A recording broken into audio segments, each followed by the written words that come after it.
They won't recoil back to their original position, and they'll get compressed and stay compressed. When they get compressed and stay compressed, or if they're allowed to run dry and break the spring, what will happen is this piston comes up and it's got a little umbrella-shaped top on it. And when it bumps against this spring, it opens that little umbrella valve.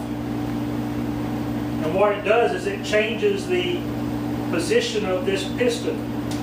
So it's in the upstroke, it comes up, bumps against the spring, opens a valve up. Now it pressurizes the top side of this piston, which now forces the piston to go in the downward stroke.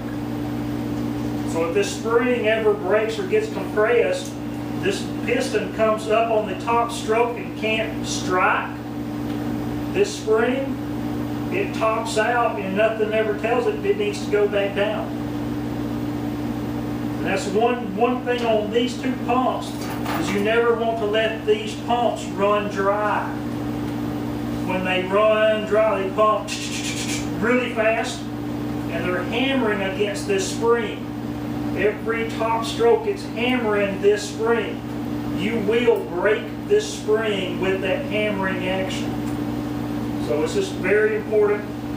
You do run these style pumps to keep some spare springs on hand.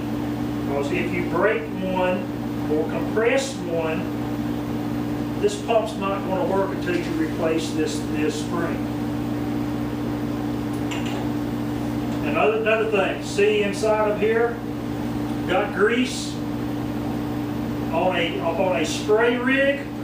These transfer pumps, these air motors, is the most overlooked item on the rig.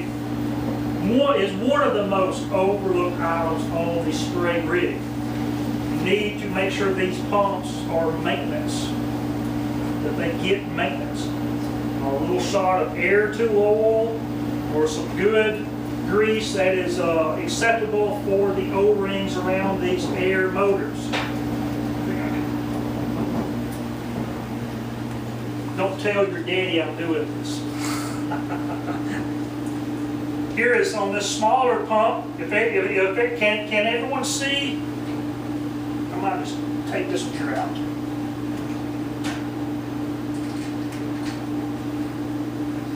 This one here's doing fine. There we go.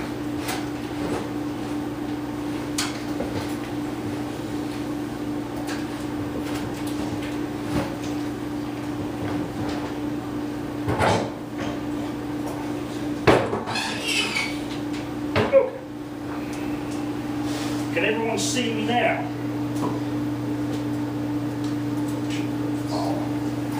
So,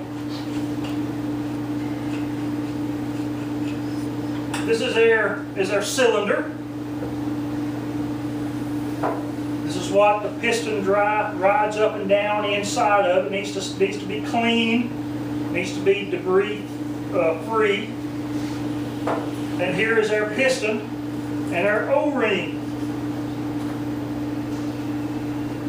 And these need to be greased or oiled periodically, don't have to every single day. Some people has a little oiling system on them.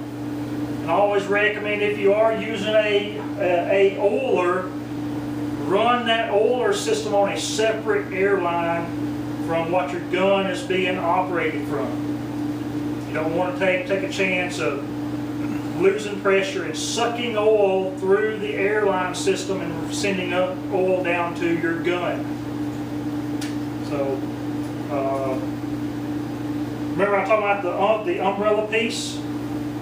This piece here is what makes contact with this spring. When it makes contact with the spring, see this little valve up at the bottom here? See it moving? That's closed for the bottom.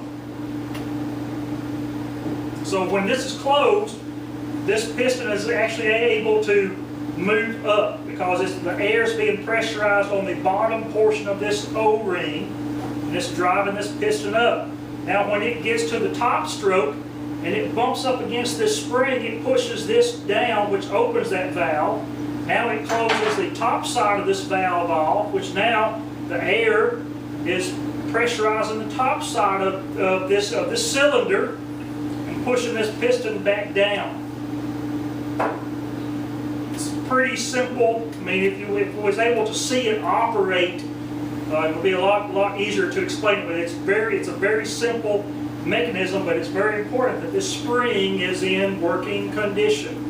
Because if it reaches the top and doesn't bump against this spring, it's not going to know to open this valve up to go into the downstroke or the discharge stroke. So it's very important that this spring is in working order.